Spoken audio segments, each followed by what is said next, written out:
Il y a un délitement social dans des pays comme la France, enfin, qui est évident, qui est très fort parce que c'est plus que du délitement, ça commence à être de la concurrence entre les individus. Ça peut prendre une tournure dramatique. Et ce délitement est bien sûr lié à la question des inégalités, c'est tout à fait essentiel, et des inégalités y compris culturelles. Mais il y a aussi les croyances collectives. C'est-à-dire qu'un des éléments d'identité du politique, on ne peut pas réduire le politique à l'économie, ni à la technique. L'essentiel du politique, pour moi, c'est la croyance dans des valeurs collectives, c'est-à-dire dans la définition du bien commun, de la cité au sens grec, peu importe. Or, quelles sont les croyances collectives? C'est-à-dire, qu'est-ce qu'incarne le politique aujourd'hui? Quelles valeurs? Et cette question du débat sur la finalité du politique, c'est-à-dire des biens communs, du vivre ensemble, est une question centrale. Et c'est pour moi l'objet de la délibération elle-même. Or, ce débat, il se réduit aujourd'hui à des termes qui sont ceux de « il faut être efficace ». Et donc, ce que j'évoquais du management. Et il y a quand même un grand écart entre la vision européenne de l'État-providence, dont on a parlé, de redistributeur, etc., qui prend effectivement 50% du PIB qui est recyclé, et quand même le modèle néolibéral de l'État néolibéral. L'État néolibéral, qui est l'américanisme, justement, mais qui n'est pas que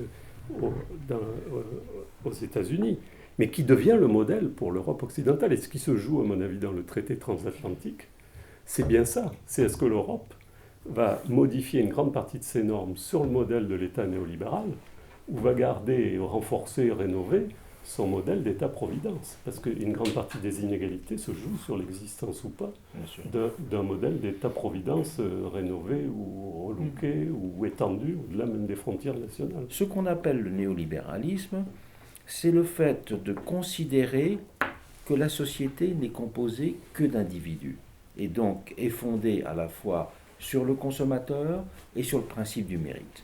Le consommateur, il est toujours individuel, il fait sa balance de ce qui est profitable pour lui, et le principe du mérite, c'est aussi ce qui rapporte tout à une échelle individuelle. Et donc, la solidarité, c'est la reconnaissance que l'existence, même individuelle, dépend de la qualité du monde commun, dépend de la qualité du collectif.